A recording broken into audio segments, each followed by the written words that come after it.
Since long before humans existed, I have towered over the jungle that surrounds me. They have given me a name. They call me Sigiriya, the Lion Rock. I have seen many things through the ages: murder, revenge, and reincarnation. I have been overrun by violent armies who still fight to their death to protect me. These are my warriors. But will they kill for me?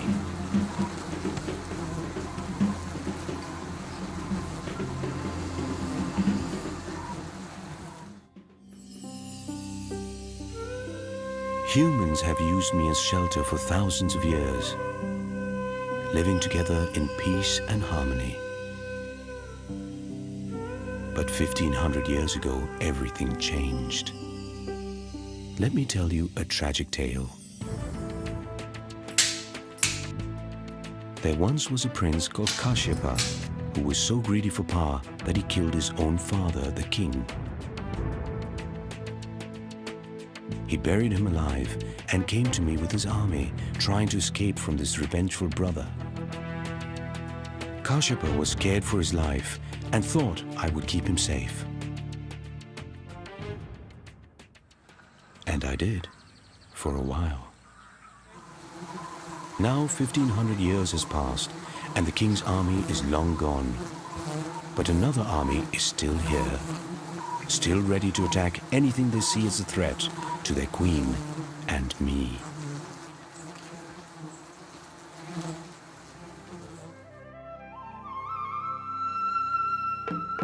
The rock, known as Sigiriya or Lion Rock, is in Sri Lanka, a teardrop-shaped island at the southeast tip of India, famous for its Ceylon tea. Hidden from the outside world for 500 years, Sigiriya is found about 160 kilometers away from Sri Lanka's capital, Colombo.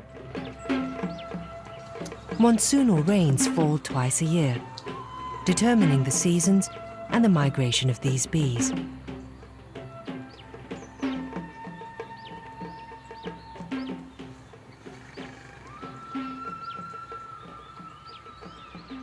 I am strong and patient, and I endure, while around me the world keeps changing.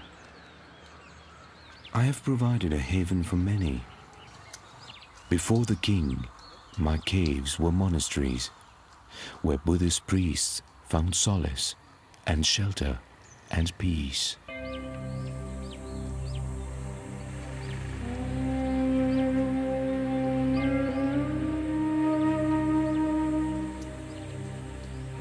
But Kashyapa the king put an end to all that.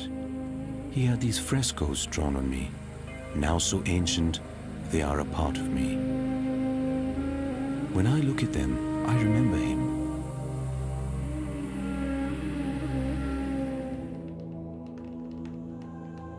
For 18 years, the king and his builders were busy. I used to be a simple rock, standing here alone. But he was a man of earthly pleasures and built gardens and fountains, palaces and pools all around me. And no king comes alone. There were soldiers and servants and hundreds of concubines who saw to his every need. I miss the peace, but it was an interesting time.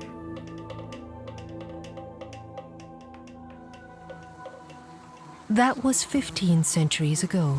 Of course, the king and his soldiers are dead, but an army still lives in the rock fortress. Thousands of warriors who stand to attention, protecting the rock from harm.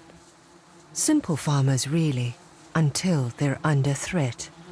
Then all hell breaks loose. They attack en masse with deadly accuracy, injuring and maiming everything in their path. They are giant stinging honeybees, known to scientists as Apis dorsata, the most aggressive and deadly type of bee found in South Asia. The bees are twice the size of European honeybees, and their stinger is 3 times as long. But Sigiriya has become a UNESCO World Heritage Site, one of the great archaeological wonders of the world. It's visited by hundreds of thousands of people every year who climb the time-worn steps that lead to the summit of this rock, passing just meters away from this army of venomous warriors. These giant stinging honeybees have been known to attack anything that's perceived as dangerous to their queen. They act as one battalion, a superorganism, always in the best interests of the whole colony.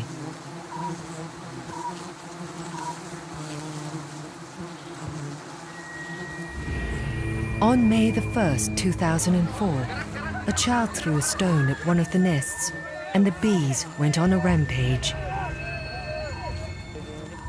The bees first attack your head, and especially the face, and then they attack the whole body. A few even managed to get into my ears. The pain was excruciating, and I didn't know what to do. When they sting, they leave their sting on the skin, and the pain is just unbearable. I had hundreds of these white stings all over my body. Lasting many hours, injuring over 200 terrified tourists, some seriously. Over 100 people were admitted to hospital. About 20 of those were women, and more than 55 were school children on a day out. The attack in 2004 was not the first, and will not be the last.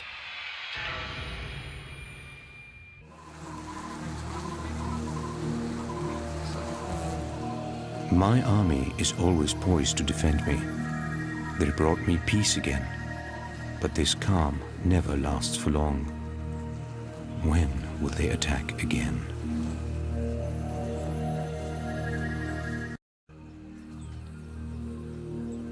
I am Sigiriya, the Lion Rock.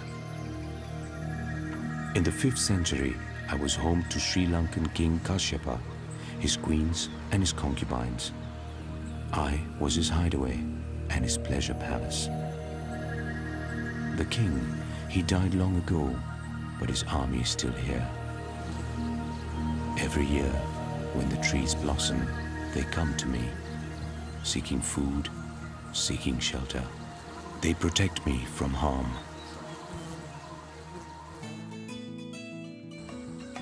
Sri Lanka is a country hit by the southwest and the northeast monsoon. Some areas receive more than 500 centimeters of rain a year, others considerably less. The rainfall patterns that sweep across Sri Lanka also dictate the migratory patterns of the stinging honeybees. They fly away from the rain and towards new sources of nectar, pollinating the flowers as they go on their journey. These giant honeybees are found all over South Asia. Bee and man have lived side by side for generations in the small rural towns of Sri Lanka in perfect harmony.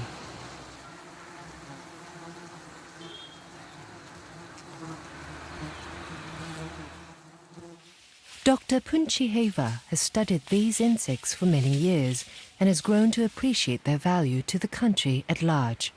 He's been an entomologist for 30 years. He's passionate about insects, but most especially about the bees. I think every child has a kind of an insect period in their life. And perhaps mine, I kept it all these years. Dr. Punchiheva splits his time between teaching at a local university and travelling around Sri Lanka studying the bees. His current project is to document their migratory patterns throughout the country. Having worked with bees for 3 decades, Dr. Punchiheva knows when the bees can be approached and when he needs to keep his distance. This type of honeybee is open nesting, where the bees hang on the outside of their nest and are more vulnerable to attack than most other bees, making them more aggressive. For Dr. Punchiheva, Sigiriya and the bees are inextricably linked. Bees would have been coming to Sigiriya for thousands of years. And one essential character of Sigiriya for me, from human point, the frescoes, and from nature's point, the bees. So without the bees and the frescoes, Sigiriya will lose its character. For Dr. Punchiheva, the bees are as integral a part of Sigiriya as the frescoes themselves. These paintings are believed to be fragments of an immense backdrop that stretched across the face of the rock. Over 500 paintings may have graced these walls, drawn 1,000 years before Michelangelo painted frescoes at the Sistine Chapel. They're still hauntingly beautiful, providing a doorway into the past. Now, so few of these paintings remain. Long ago, they stretched across me. I was a mighty canvas for the king's artists. But who are these women? Concubines? Celestial nymphs? It's hard to say. But I know the king loved them. King Kashyapa lived well, but in fear. He feared death at the hands of his brother. He hired master builders to create his pleasure palace. This was my golden age. 15 centuries ago, I was a grand citadel, totally symmetrical by design. I, Lion Rock, was at its very center. There were pleasure gardens and bathing pools, fountains and pagodas. Thousands of people lived here, soldiers, servants and concubines, all serving the king. Halfway up the limestone steps, he built this mighty lion.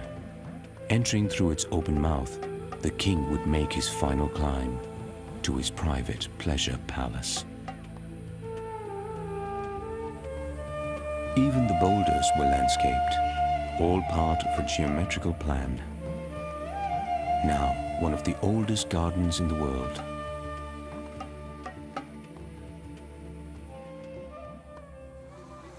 The king's soldiers died long ago, but an army still lives here, with me, protecting many things, their queen and their precious golden treasure, the honey.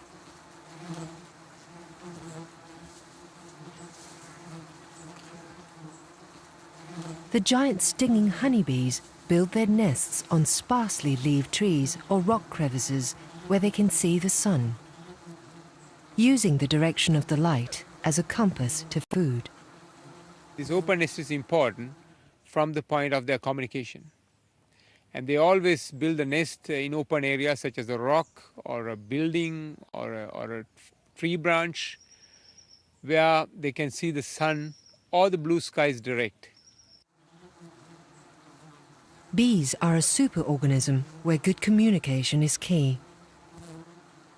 Each bee carries out all his duties to aid the survival of the whole community. Food gathering is just one of their major daily tasks. Bees most often forage in the morning and again midday.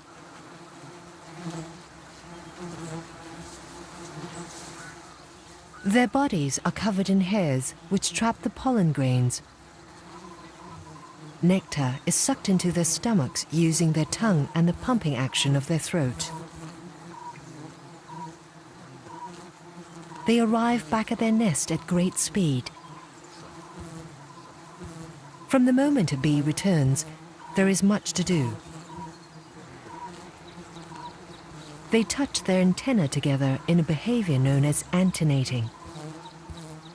The nectar collected earlier is regurgitated and fed to other bees. Then it's converted into honey and deposited into one of the thousands of cells in the honey chamber. Other bees look for parasites on their neighbors, helping to keep the colony healthy. Each bee performs its task for the greater good of all. For hundreds of years, smoke has been used as a means to control honeybees. Dr. Punchiheva is smoking these bees so that he can uncover the honeycomb and take a closer look at the colony. Bees get disorientated with smoke. Fearing an impending fire, they gorge on the honey.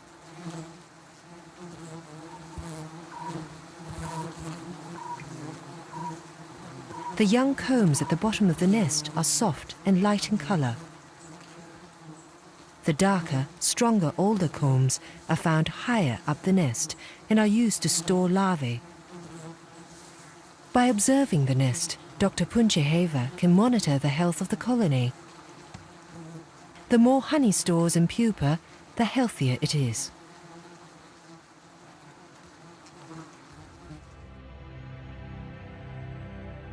The workers produce this beautiful piece of nest architecture. Wax from their glands sculpt these perfectly symmetrical cells. The combs contain honey at the very top. Stored pollen is located further down. The queen, always hidden from view, walks up and down at the very heart of the nest, carrying out her sole responsibility, the laying of eggs for future generations. The waxy nest acting like a giant incubator for her brood.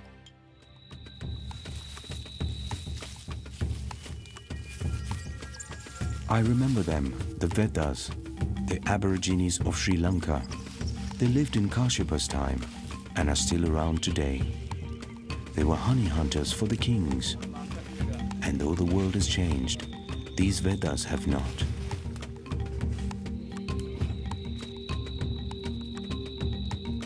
I used to watch them, finding honey in the hollows of trees.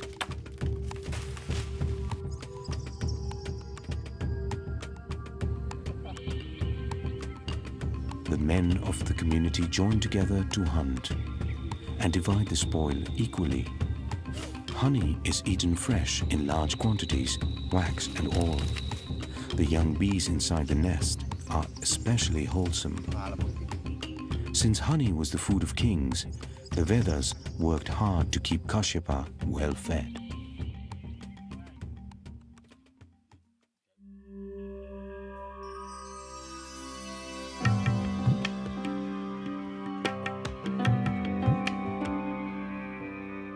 The king lived in luxury for nearly 20 years.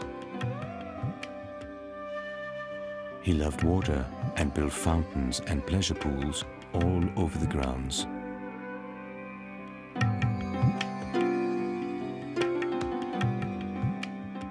Not far from me is a man-made lake. During the rainy season, the lake would fill and may have flowed down to the water gardens. All connected, some experts believe, by an ingenious network of underground pipes.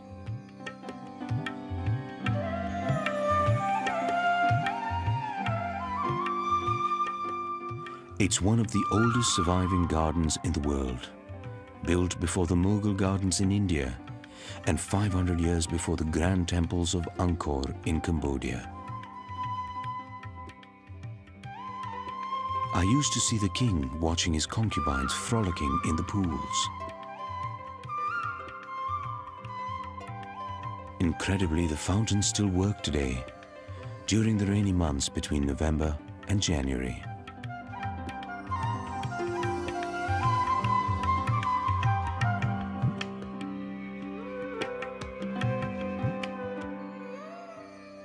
Sigiriya was not only a playground for the king, but his ancient engineers.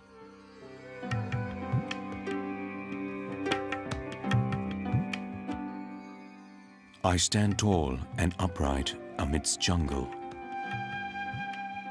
The king, he built 1,000 steps to scale me.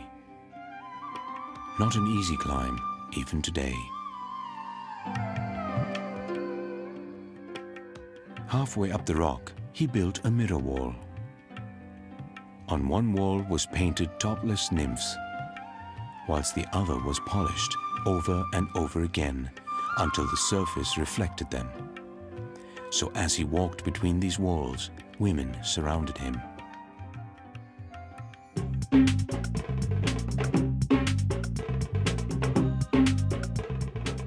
According to legend, these dances date back to the 5th century BC. It was a ritual created to rid the king of a magic spell. But dancing is not just confined to humans. Bees dance too.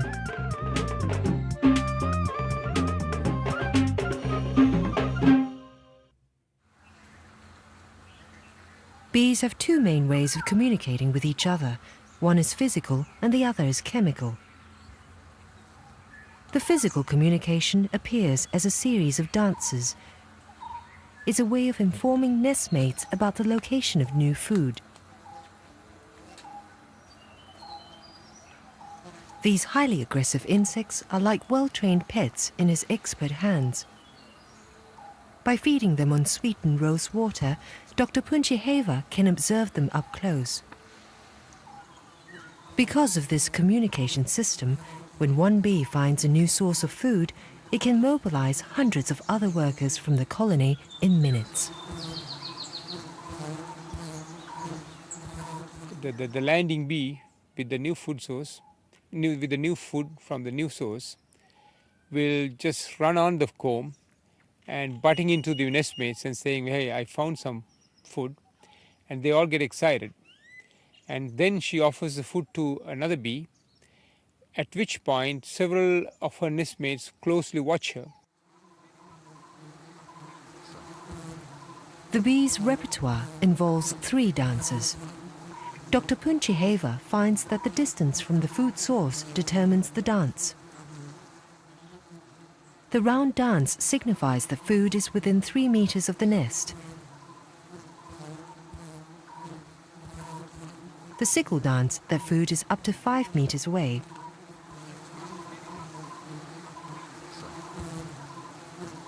And the tail wagging dance, that food is over 5 meters away. With distance conveyed, the bees now need to communicate direction. Here, they align their bodies at the same angle as the food. Now the rest of the colony knows both the direction and distance, the feasting can begin.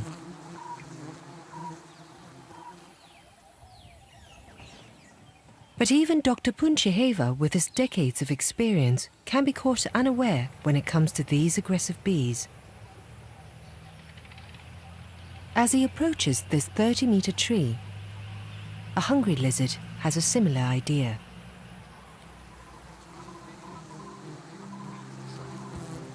The guard bees that hang at the edge of the nest are agitated, and so lizards are warned with a hiss not to come closer. The whole colony takes part in the hissing, making the sound using a rhythmic body movement which travels like a wave through the colony. If the lizard proceeds in this venture, not only he, but also Dr. Punchiheva, standing at the base of the tree, will face the wrath of the honeybee.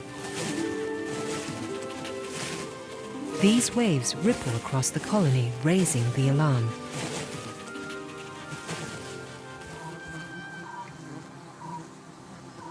Fortunately for both the lizard and the entomologist, the danger passes without incident. They won't normally attack. You can go very close to a nest, they won't normally attack. The bees never land on you. There's no reason.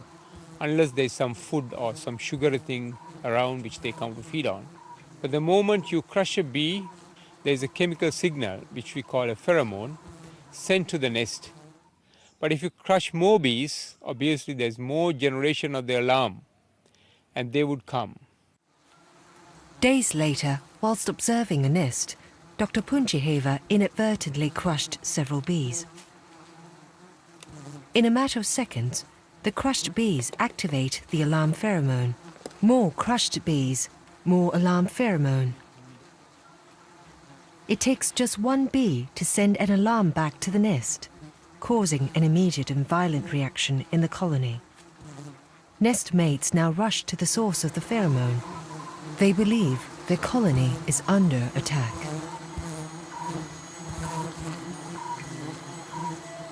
Of the 3 species of honeybees in South Asia, the Apis dorsata is by far the most aggressive and deadly. 3/4 of the worker population of bees is engaged in defense.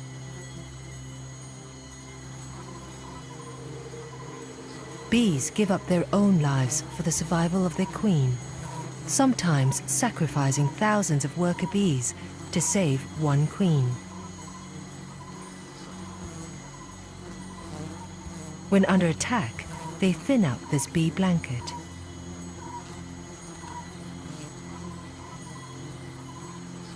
From 8 bees thick down to just 1 bee thick, they cling together to form a defensive curtain, making the nest much thinner and much larger. If you just go by the size of the nest, it really expands. It's not due to the size of the comb, it's simply the bees are stretching themselves as a curtain. Even a slightest wind can provoke them to attack more and more.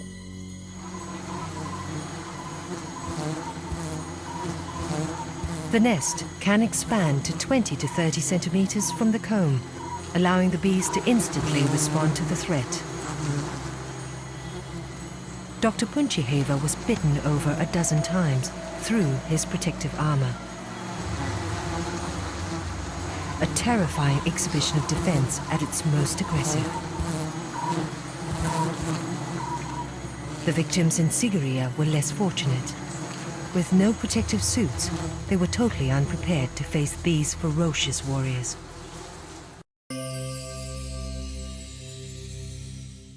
King Kashyapa, my pleasure-seeking monarch, built this palace 1500 years ago on this lion rock. And though he had many vices, he was a spiritual man. From where I stand, I see where his monastery once stood.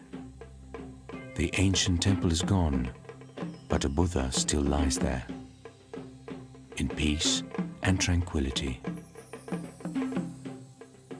Though 1500 years have passed since King Kashyapa lived at Sigiriya, Buddhism has remained a strong force in the country. Visits to the temple and the offering of food to the priests are still very much part of everyday life. Buddhist monks are invited to a home on special occasions. The monks come in a procession in order of seniority. A relic casket is borne on the head of a layman.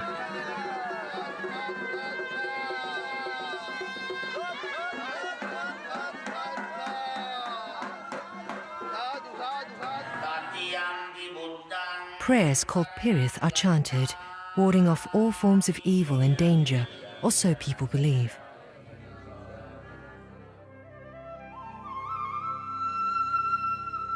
One of the main pillars of Buddhism is reincarnation, the belief that life is a circle. There is no beginning and no end, just a passing of souls through successive physical bodies. So the human mind travels and ends at this unconscious state. And after that state is his rebirth. And if a person's attached to a place through his soul, then he could be reborn in the same place. But we can't be sure that he will be reborn in the same image. The image changes. It can be human, it can be some other animal, or even a spirit. So in Sri Lanka, with its strong belief in reincarnation, when the bees go on the rampage, locals believe they are King Kashyapa's soldiers reborn as warrior bees, still protecting his palace even today. From ancient times, there is a belief that the bees in Sigiriya are the reincarnated soldiers of King Kashyapa, born to protect the rock. We believe that they do a service by attacking people sometimes who behave inappropriately or when people cause harm to the treasures at Sigiriya.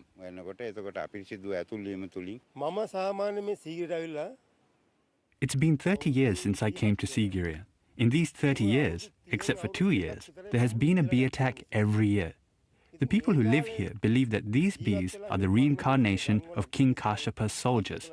They think that the bees are protectors of Sigiriya.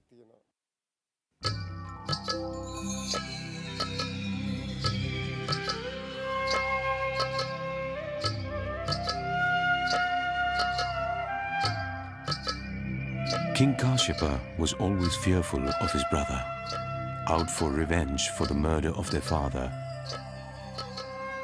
So the king built high walls and moats and guard posts on my grounds. believing they would keep him safe. And they did, for a while. Broad moats lined with granite blocks stretched out over 2 miles. They even teemed with crocodiles. Stone walls enclosed my city. Boulders became guard posts. These ancient brick walls exist today. Of others, just the grooves remain.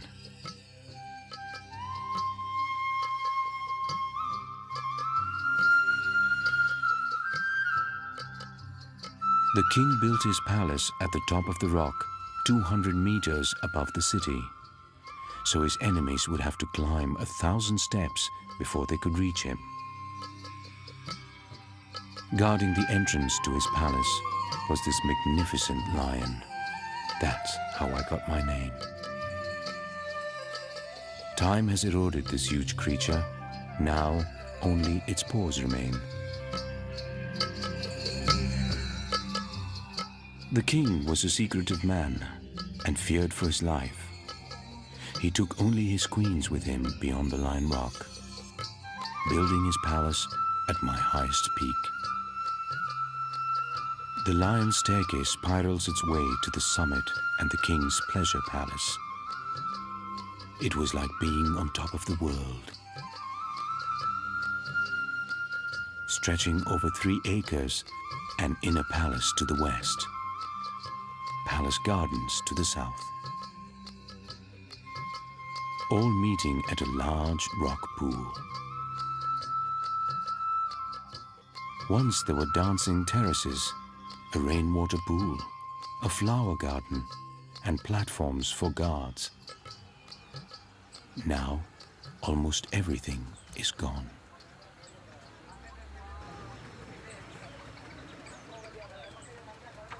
King Kashyapa made this fortress for keeping people out.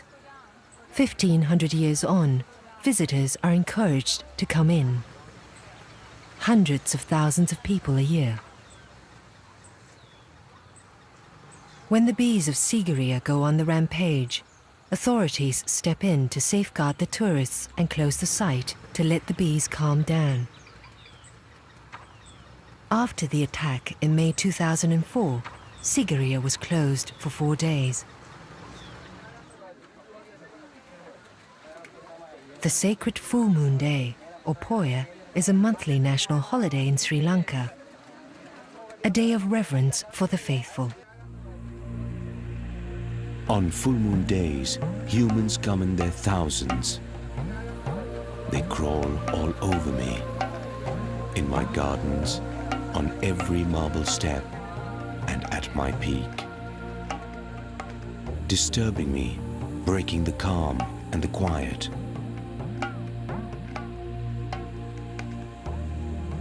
As the crowds get louder, my army grows restless.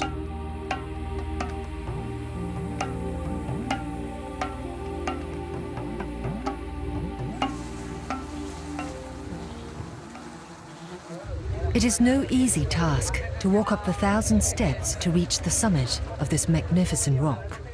If you can battle the heat, which can reach over 30 degrees Celsius in June and contend with the gusty winds. There is one main path up the summit and one main path down.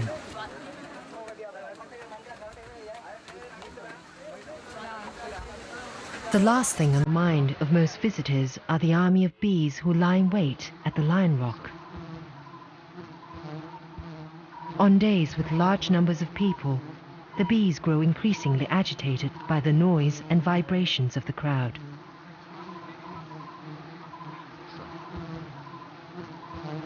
My army is large, up to 100,000 soldiers in every nest, and over a dozen nests on my rock ledge.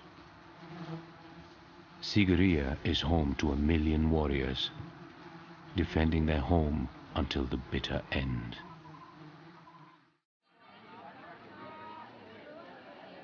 Kalu has been a Sigiriya helper for 20 years, supporting tourists as they struggle with a steep climb up and down the steps. Usually, tourists start arriving by about 7 in the morning, and I approach them to see if they need any assistance climbing the rock. There had been a bee attack the previous day, and the guides had warned us about it, but I had secured some work to help this one tourist.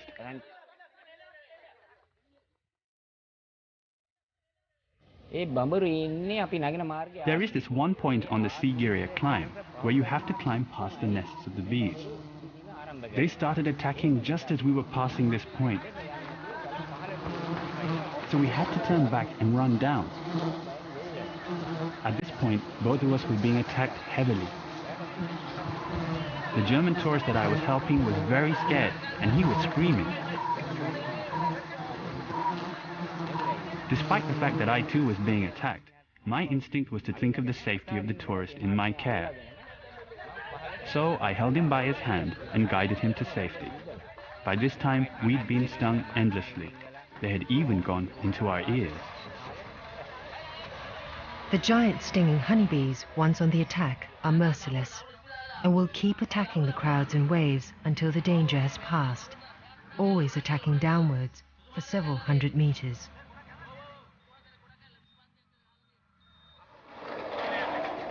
Kalu was bitten over 200 times. With this amount of venom in his body, it might have been fatal. He, along with 14 other patients, 2 of them German, were admitted to hospital. They were all stung hundreds of times. Unconscious, Kalu was in a critical condition. A bee sting can be serious. Most people have only a mild allergic reaction to the venom. However, for some, a severe reaction called anaphylactic shock may occur.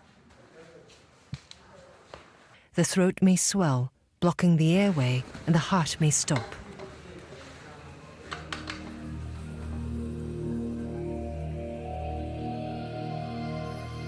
A worker bee has a sting at the end of her abdomen. The sting sticks in the victim's skin so firmly the bee rips her internal organs to get away. The venom continues to enter the victim from the stinger for 45 to 60 seconds. In the United States alone, more people die from insect stings than from spider or snake bites. The Vaddas, the traditional honey gatherers of Sri Lanka, have collected honey for thousands of years, but they have a couple of tricks up their sleeve. The very aggressive giant bee, they only pillage on moonless nights. Without light, the colony is disorientated and cannot attack. They also use a preparation of ochre leaves to diffuse the stings of the less aggressive honey bees. The ochre leaves are ground together with salty water and applied to neutralize the stings.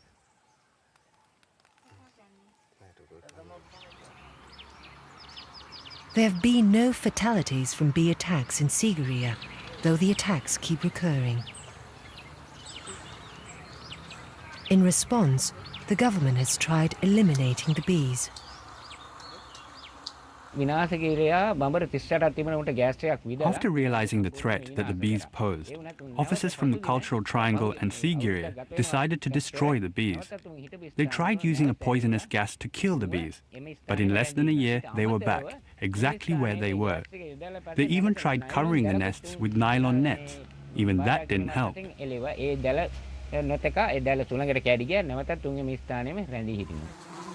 But in this Buddhist country, many believe the bees serve a divine purpose and should be left alone. For it's only when people throw stones at the nest or make excessive noise the bees go on a rampage. People tend to disrespect this great place that our ancestors left us. King Kashyapa put his life into this and left us this incredible place. We must protect these things throughout history. So if people don't understand this and disrespect this, then these attacks will occur. කිසිම විශ්වාසයක් නැතිකමේ වරදින් තමයි මේ වගේ දේවල් සිද්ධ වෙන්නේ. My soldiers do not attack unless provoked. It is their duty to defend the king's palace. King Kashyapa lived in splendor and had many luxuries. But there was one thing he could never have, something priceless, his peace of mind. He lived in fear for his life, that he would be killed by his brother. And that day was coming.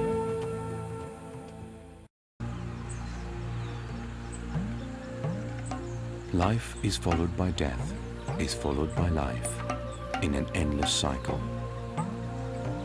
Such is our belief in reincarnation.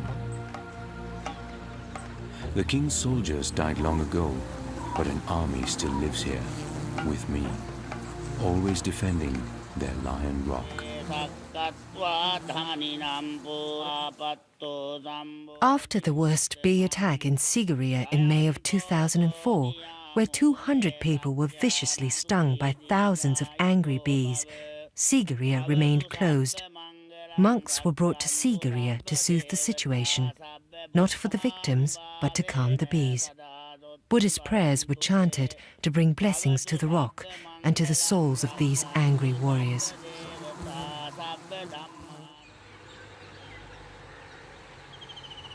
Whether depleted in numbers due to an attack or running out of food sources, the nest goes into decline.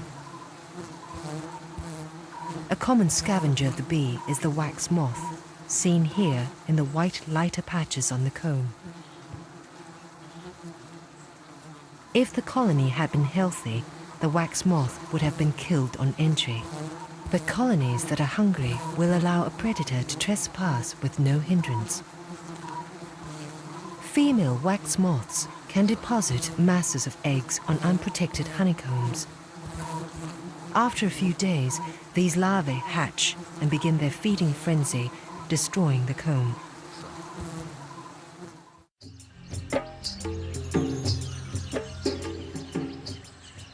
Worker bees only live for 50 days, whilst the queen lives for years. But nothing in life is wasted, so these ants feast on the multitude of dead bees. Some bees die of natural causes, others are part of an attacking army and die once they have stung their victims.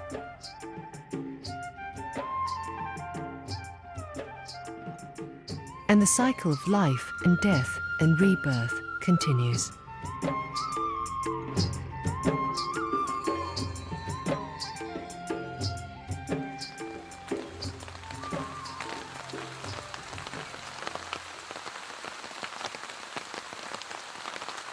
The monsoon rains fall in October, and the warrior bees leave Sigiriya.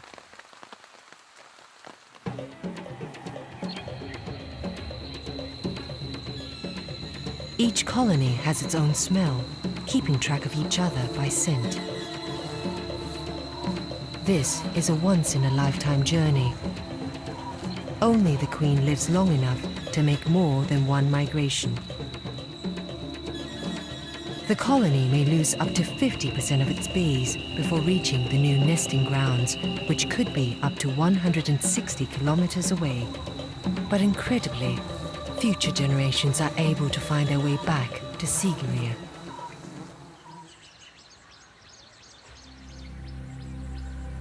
King Kashyapa lived in luxury for 18 years, surrounded by his wives, his soldiers, and his concubines. But nothing lasts forever. His brother found him at last, seeking revenge for the murder of their father. Kashyapa heard of his arrival and rode out to meet him in battle. But fate was against him. Kashyapa and his elephant hit marshy ground and turned back. His army thought he was retreating and retreated themselves. Alone suddenly and facing death at the hands of his brother, he did the honorable thing. He slit his own throat.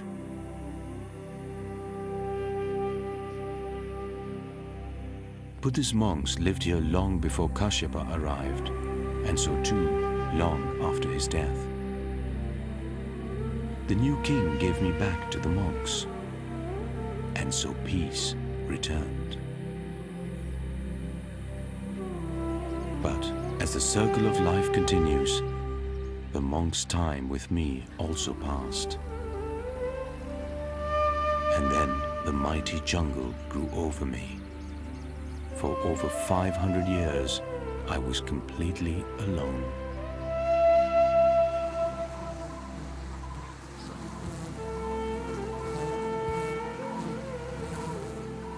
But as monks and kings and tourists come and go, the bees remain, returning year after year in their hundreds of thousands to the exact same spot on their line rock.